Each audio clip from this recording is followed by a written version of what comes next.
Hello, in this video I show you how to replace the serpentine belt tensioner on Volkswagen Jetta Mk4 1.9 TDI.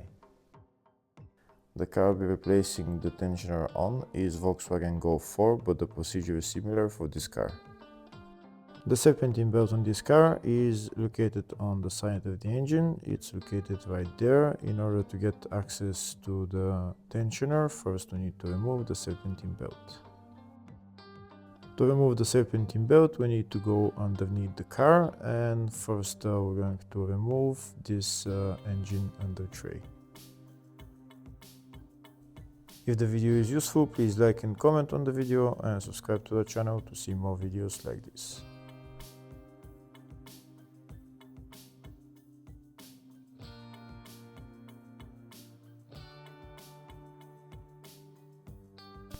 Next, we're going to remove this plastic cover that's covering the serpentine belt.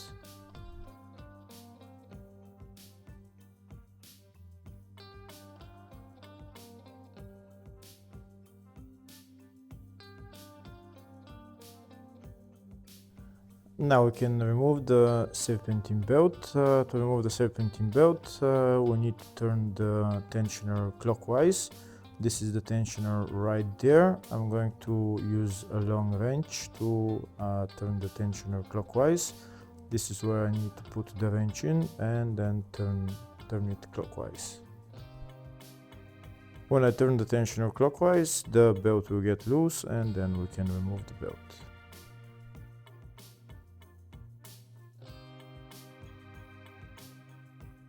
Here you can see I'm turning the tensioner clockwise and now the belt is loose and I can remove it.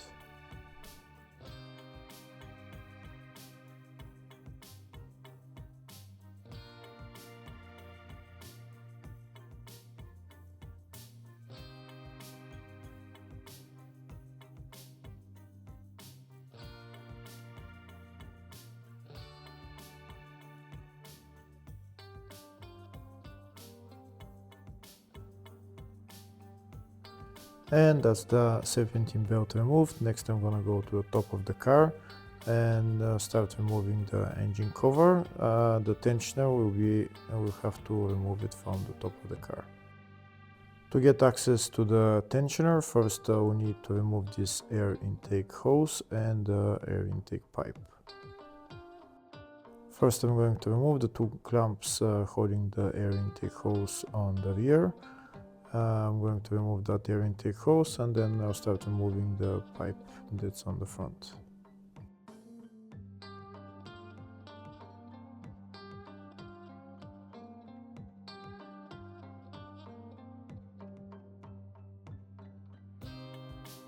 To remove this air intake pipe, there is another metal clamp that I need to remove, but before I'm able to remove that clamp, first I'm going to bring up the fuel filter, and next I need to remove the headlight in order to get access to that metal clamp.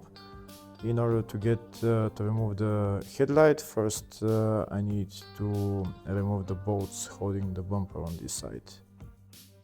First I'm going to remove the bolts holding the wheel arch liner to the bumper.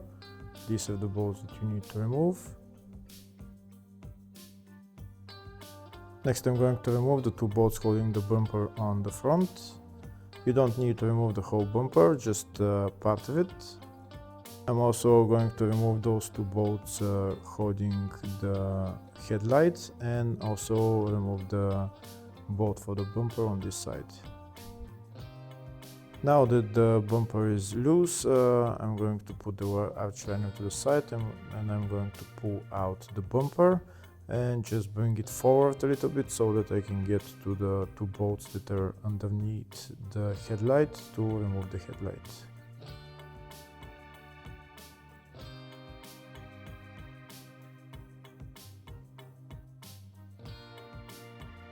I think I have enough space now to remove the two bolts underneath the headlight that hold the headlight. I'll show you the bolts now. One of them is right there and the other one is next to it on the other side.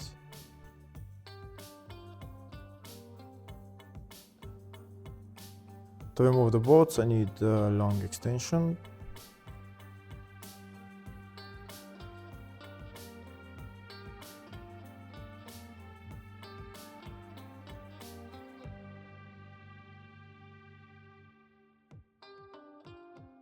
That's the first bolt removed. The other one is right there.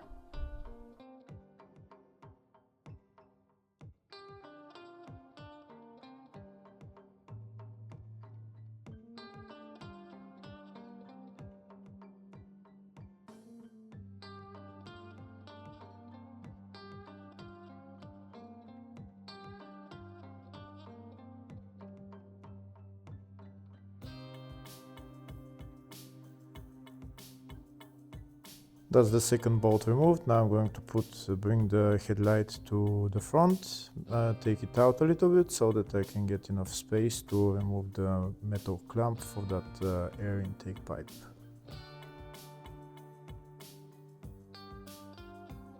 Now I'll show you a closer view of how much space I have to remove the metal clamp. You can see I have a little bit more space. To remove the metal clamp, I'm going to use these kind of pliers just to compress the clamp so that I can remove it.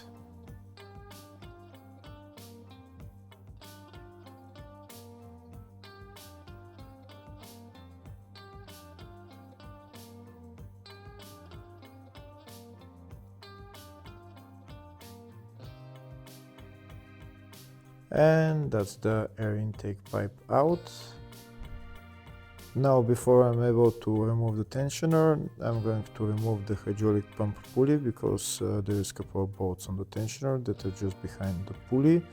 In order to remove the pulley, we need to remove those 3 bolts. This is the holding tool that I'm using to hold the pulley while I loosen the bolts.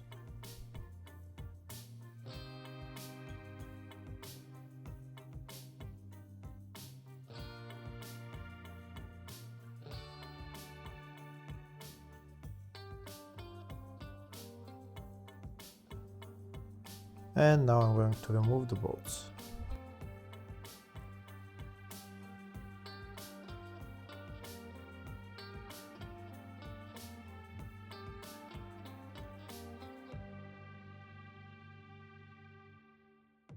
And that's the hydraulic pump pulley out. Next, I'm going to remove the 3 bolts holding the tensioner.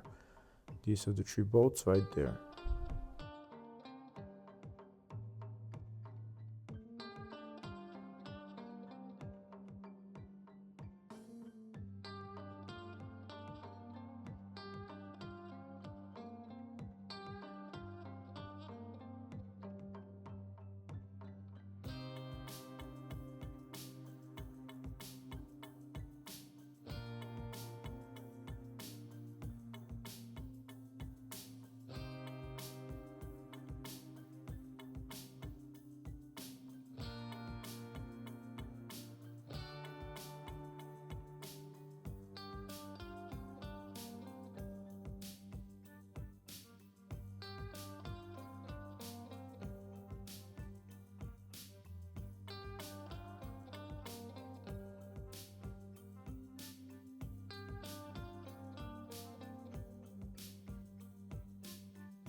Now that the bolts holding the tensioner are removed, I'm going to take out the tensioner. That's the tensioner right there. You can see the 3 bolts that I removed on the tensioner. It's the 3 holes right there. Next, I'm going to put the tensioner back in its place. We again put it in its place, put the 3 bolts on and tighten them. Afterwards, we assemble everything else in the reverse order. At the end, we need to put on the serpentine belt. If you don't know how to put on the serpentine belt, I have a video on how to do it on my channel. Hopefully the video was helpful. Please like and comment on the video and subscribe to the channel. Thank you.